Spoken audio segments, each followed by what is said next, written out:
Please stand. The Gospel according to Mark chapter 5. Glory be to you, O Lord. When Jesus had again crossed over by boat to the other side of the lake, a large crowd gathered around him while he was by the lake. Then one of the synagogue rulers named Jairus came there. Seeing Jesus, he fell at his feet and pleaded earnestly with him. "My little daughter is dying. Please come and put your hands on her so that she will be healed and live." So Jesus went with him. While Jesus was still speaking, some men came from the house of Jairus, the synagogue ruler. "Your daughter is dead," they said. "Why bother the teacher anymore?" Ignoring what they said, Jesus told the synagogue ruler, "Don't be afraid. Just believe." He did not let anyone follow him except Peter, James, and John, the brother of James. When they came to the home of the synagogue ruler, Jesus saw a commotion with people crying and wailing loudly. He went in and said to them, "Why all this commotion and wailing? The child is not dead, but asleep." But they laughed at him. After he put them all out, he took the child's father and mother and the disciples who were with him and went in where the child was. He took her by the hand and said to her, "Talitha cum," which means, "Little girl, I say to you, get up." Immediately the girl stood up and walked around. She was 12 years old. At this they were completely astonished. He gave strict orders not to let anyone know about this, and he told them to give her something to eat. This is the gospel of the Lord. Praise be to you, O Christ. Please be seated.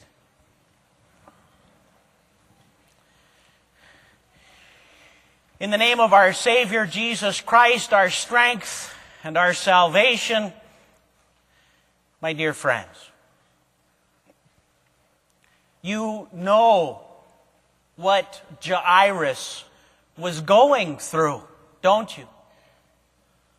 All of us know too well, sadly, what it's like to see someone rushed to the hospital because of a grave illness, or to the emergency room because of an accident. We've stood there helpless and watched them go, or we've raced after them to be with them. Too many of us have spent long hours and even long days at the bedside of a dear friend or relative who was facing a losing battle. And too many of us, parents, can relate to Jairus. My sweet little child is hurting so. And this time, one of Daddy's kisses won't make it all better. Sometimes, sadly, too often, life gets so bad and we get so desperate that the only thing we can do is get down on our knees and beg Jesus to help. Just like Jairus did. And right away Jesus hears us. Right away Jesus goes with us. He doesn't leave us to handle those situations on our own. He goes with us. Just like he went right away with Jairus. But even before they got to the house, even before Jesus got to the little girl's bed, news came. They were too late. His daughter had died. The funeral had begun. Jesus was no longer needed. Why bother the teacher anymore? They asked. We don't need Jesus now. We've got someone to mourn for. Or so they thought, that they didn't need Jesus. So we might be tempted to think too. You know, once the doctor has told you that your loved one's condition is terminal, once you've already lost your job, once one spouse has already filed for divorce, well, then it's too late, right? Then it's too late for Jesus, right? Dear friends, don't ever think that there's ever a time where things ever get so bad, where you ever get to the point where you don't need Jesus anymore. We always need Jesus. We always need Jesus to go with us. We need Jesus to be with us. We need His comfort. We need His encouragement. We need His strength. And we need His salvation. We always need Him. And often we need to hear Him say the same thing that He said to Jairus. Don't be afraid. Just believe.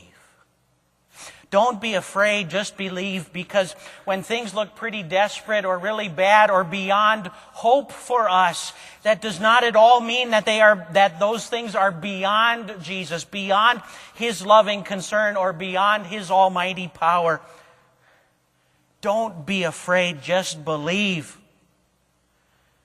Because even the dead are only asleep. And that's where the scoffing started. When Jesus said that, that's when the laughter began. You can still hear the scoffing and the scorn and the ridicule and the derision echoing in our text. And the mourners' reaction when Jesus came to the house and told those mourners that they didn't need to cry, that the little girl was just asleep. When Jesus told them that, the mourners' reaction makes perfect sense. They were professionals. They knew what death was. They had seen it before. And they knew that this wasn't a time to make light of the situation. Because no one comes to a funeral to laugh. No one sends flowers in loving memory of someone who's taking a nap. Why, what do you think of death?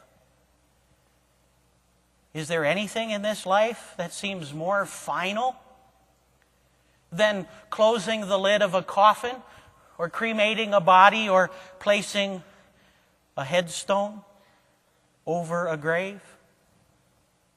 Then you need to hear Jesus' words. Don't be afraid.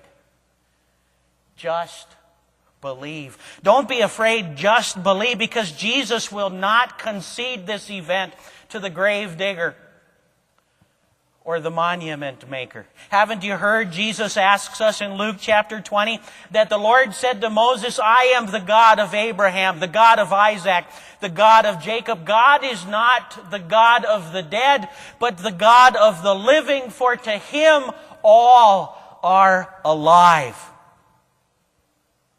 You see, death to Jesus is exactly what sleeping is to you. At the end of a long day, when we're exhausted physically or emotionally or both, we think nothing of laying down. We long for the bed. We want to get some rest. And we are completely unafraid of being unconscious to the world for the next few hours.